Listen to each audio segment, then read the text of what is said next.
Seguimos então ao vivo com os mesmos assuntos, mas agora trazendo um diferente ponto de vista para você que nos acompanha diariamente aqui no Novo Dia. Ricardo Baronovski é quem está conosco e a ensolarada cidade de São Paulo hoje nesta terça-feira. Ricardo, bem-vindo, bom dia.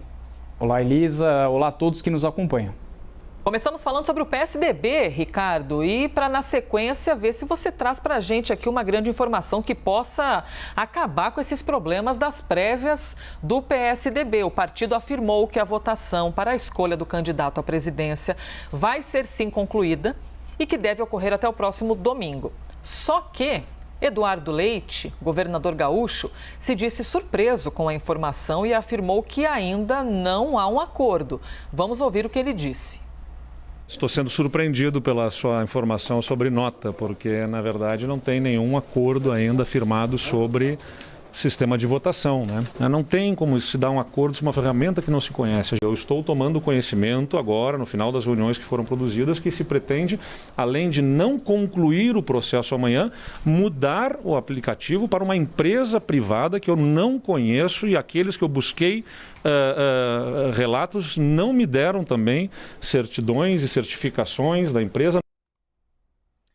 Em resposta à declaração de Eduardo Leite, que nós acabamos de ver aqui, Ricardo Baronovski, o presidente do partido, Bruno Araújo, afirmou que conversou com Leite antes do anúncio oficial e que pode até ter havido uma mudança de posição, mas que ele não é leviano e que tudo teria sido devidamente tratado.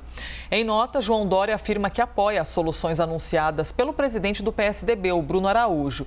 E neste contexto, que já está um tanto quanto apimentado, Aécio Neves chamou Arthur Virgílio de laranja de Dória, enquanto Virgílio disse que as prévias precisam melhorar muito.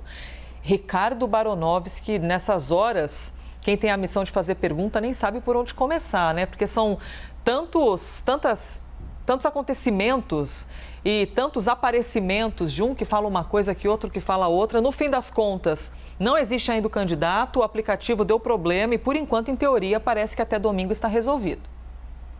Lisa, confusão do princípio até o fim, e tem um nome que sai muito forte em relação a toda essa controvérsia, que é o ex-juiz federal Sérgio Moro.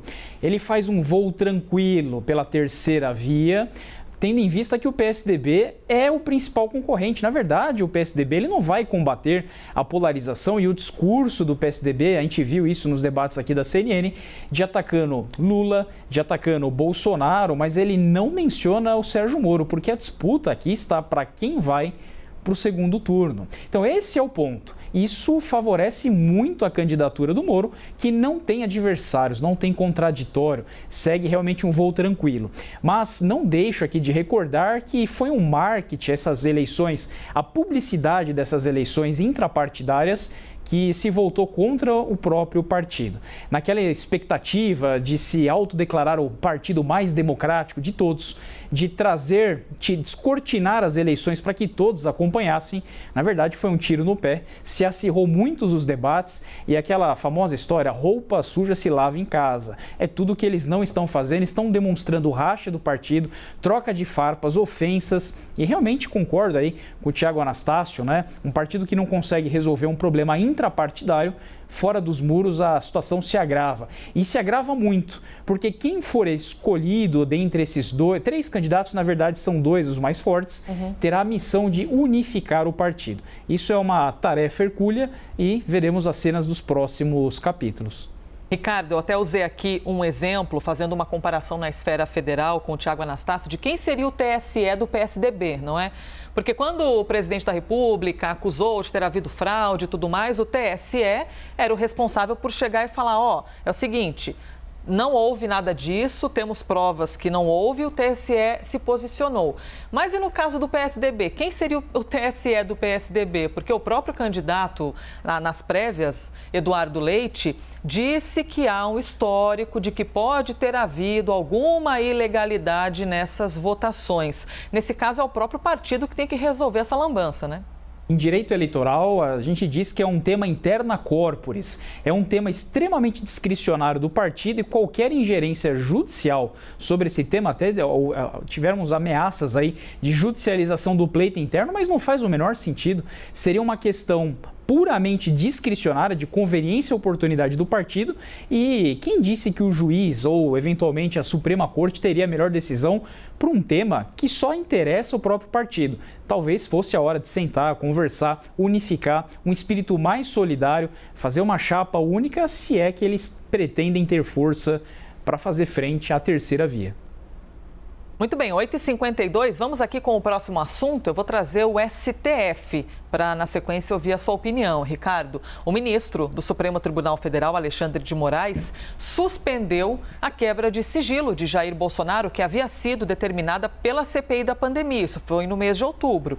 Em seu despacho, o ministro argumentou que as medidas adotadas pelos senadores, abre aspas, distanciaram-se do seu caráter instrumental e extrapolaram os limites constitucionais investigatórios ao aprovar requerimento de quebra e transmissão de sigilo telemático do presidente da República.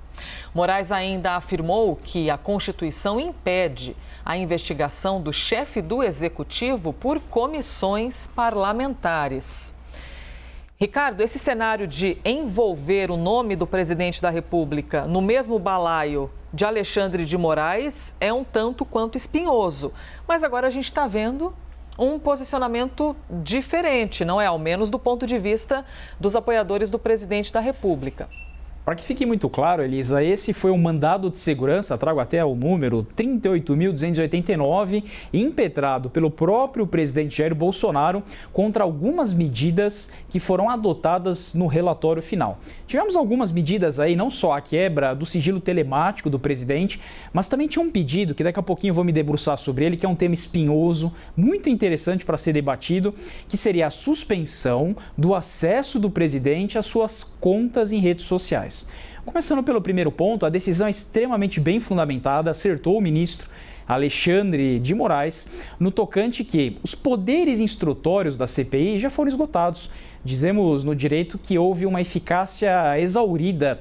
Para que servem esses poderes instrutórios? Para que a CPI trabalhe, para que ela alcance o seu objetivo final, que é o relatório. CPI é investigação. Para isso, fora dela, tem o órgão acusador e tem o órgão que julga. Ela seria mutatis mutandis um delegado.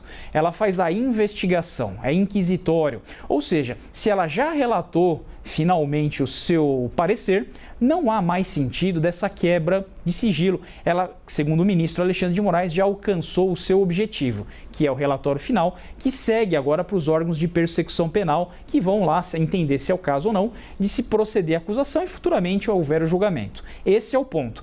Também um outro fundamento do ministro Alexandre de Moraes é que esses dados, eles são acessíveis pela própria PGR. Não haveria mais sentido de se decretar uma quebra de sigilo telemático, já que a CPI já alcançou seu objetivo. Está exaurida. Então, muito boa decisão, não vejo nenhuma divergência em relação a esse tema. Mas tem uma letra C, Elisa, que eu queria me debruçar aqui rapidamente, sei que a gente tem um tempo curto, né? Que é um dos piores temas do direito constitucional. Suspensão de acesso às contas das redes sociais do presidente. Eu não custo de rememorar esse fato que a nossa Constituição ela é eclética, mais ainda ela é compromissória. O que significa isso? Lá em 88 ela fez um compromisso com as próximas gerações de que a liberdade de expressão seria garantida a toda a prova. A censura, Elisa, é excepcionalíssima. Se uma informação é boa, se uma informação é ruim, nós temos mecanismos prévios antes da censura, excepcionalíssima. Retratação, direito de resposta, indenização, mas a censura remonta épocas que o país não era democratizado. Vem a redemocratização do país e se traz isso como um grande símbolo da República. O problema que se põe aqui, Elisa, hoje se fala muito em fake news, discursos de ódio, temos duas situações, que fique muito claro isso. Uma situação objetiva, racismo, preconceito, desinformação, são situações objetivas. A liberdade de expressão não é um direito absoluto. Nem a vida é um direito absoluto, que é o direito mais importante que nós temos. Por exemplo, estado de necessidade, legítima defesa, a lei do abate, eu posso tirar a vida de alguém sem que ocorra um ilícito. Se nem a vida é um direito absoluto, eu posso dizer que a liberdade de expressão pode tudo? Ela pode fazer o que quiser, eu posso fazer uma postagem no Instagram instigando racismo, preconceito, fazendo alguma bandeira antissemita, eu não posso fazer isso. Porque a liberdade de expressão, ela deve ser valorizada a toda prova, mas ela não é um direito absoluto. Trago duas situações para a gente encerrar, Elisa. Talvez seja o primeiro caso, né? Vou até falar aqui que é um médico húngaro, né? Veja que situação traumática. Situações objetivas nós resolvemos. E as zonas cinzentas, o campo da opinião, como é que fica isso? Aqui é um problema gravíssimo. O primeiro caso, talvez, que a história do direito constitucional registra é do médico Ignaz Semmelweis. Ele descobriu a sepse. Ele descobriu, Elisa, que lavando as mãos, quando se realizava o parto, ele diminuía o número de óbitos e começou a disseminar essa informação. Foi taxado de louco, parou no manicômio e foi condenado ao ostracismo. O que significa isso? Talvez tenha sido o primeiro injustiçado na história por uma censura. Ninguém acreditou nele, mas ele trazia uma informação verídica. Anos depois se descobriu que ele tinha descoberto as medidas de profilaxia pré-parto. Então realmente foi um grande injustiçado da história. Situação 2 para a gente encerrar. Um casal de idosos que morava perto da minha residência assinava uma revistinha com dicas alimentares. E uma dessas dicas alimentares, estou lá na liberdade de imprensa, liberdade de expressão, era que em jejum eles deveriam conjugar alguns alimentos naturais. Fizeram isso durante alguns meses, recebendo aquela informação. Meses depois, pegaram uma úlcera, problemas gástricos, problemas hospitalares e os dois faleceram, por culpa de uma informação mal recebida. Veja então que cada caso concreto tem uma situação. Quem define se a informação é verdadeira ou falsa? Esse é o primeiro ponto. E segundo, e aqui eu concluo, o que é o mais traumático, Elisa, a ideologia nos cega. Muitas vezes a gente gosta de quem fala pela retórica, né? Às vezes eu vejo lá o pessoal no Instagram, professor, gostei da exposição, e nem se pega muito aos argumentos. Então, gostei de você, então tudo que você disser é verdade. Não gostei de você, tudo que você não disse, tudo que você disser eu não gosto, não vou aprovar e vou te perseguir até a morte. Na verdade, pessoal, esqueçam o interlocutor. Valorizem os fatos. Quando eu falo de fake news, informações de zona cinzenta, não me interessa quem é a pessoa. O que me interessa é o fato. Afastem a ideologia e busquem sempre a verdade. Esse é um dos temas mais traumáticos que tem hoje em direito constitucional. É um hard case. Ricardo Baronovski, as opiniões aqui no Liberdade de Opinião. Nos restam mais alguns minutos e eu vou conseguir trazer para você mais um assunto aqui, Ricardo, que não deu tempo da gente compartilhar com o Tiago Anastácio, que estourou um cadinho do tempo, mas podemos trazê-lo agora. O Supremo Tribunal Federal formou maioria para permitir a ampliação do programa social do governo, o Auxílio Brasil, sem esbarrar nas limitações da lei eleitoral, que impediria o aumento desse tipo de gasto a partir do dia 1º de janeiro do ano que vem, ano em que será o pleito aqui no Brasil, 2022. Os ministros votaram pelo entendimento de que a determinação judicial para o governo regulamentar uma renda básica para os cidadãos se sobrepõe aos obstáculos legais de um ano de eleição. Ricardo, como você avalia essa decisão, principalmente em um assunto em que há muita crítica envolvida, não é? De ser ou não um assunto eleitoreiro. É uma escolha trágica, Elisa. As pessoas sentem fome no ano das eleições. Me parece objetivo. Eu vou negar vestuário, saúde, alimentos só porque é ano de eleição? Não me faz o menor sentido disso. É necessário salvaguardar essas 17 milhões de pessoas que vivem no estado de miserabilidade. Não interessa o pano de fundo. Não interessa se aquela medida vai favorecer a pessoa A ou a pessoa B. O que interessa, nesse momento, é uma prioridade, é salvaguardar essas pessoas. Então, o Gilmar Mendes fez um excelente voto argumentando no seguinte sentido. O artigo 3º da Constituição diz que um dos objetivos da República é construir uma sociedade livre, justa e solidária. E também garantir o desenvolvimento nacional e erradicar a pobreza e a marginalização. Ora, não me interessa se o ano é eleitoral ou não, as pessoas têm necessidades, e necessidades agravadas por um período pós-pandemia. Trago aqui uma conclusão muito triste, Elisa.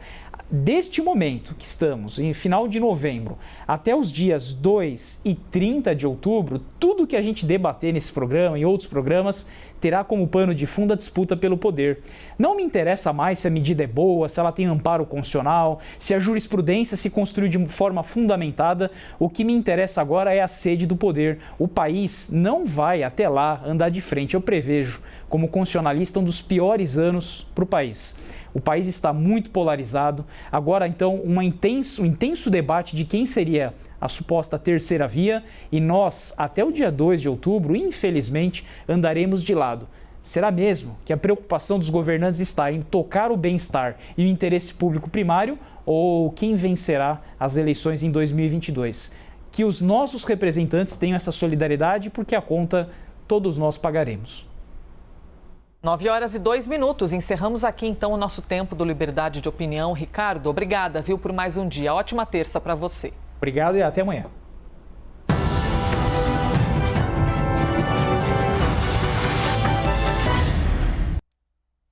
As opiniões emitidas pelos comentaristas do quadro não refletem necessariamente a posição da CNN.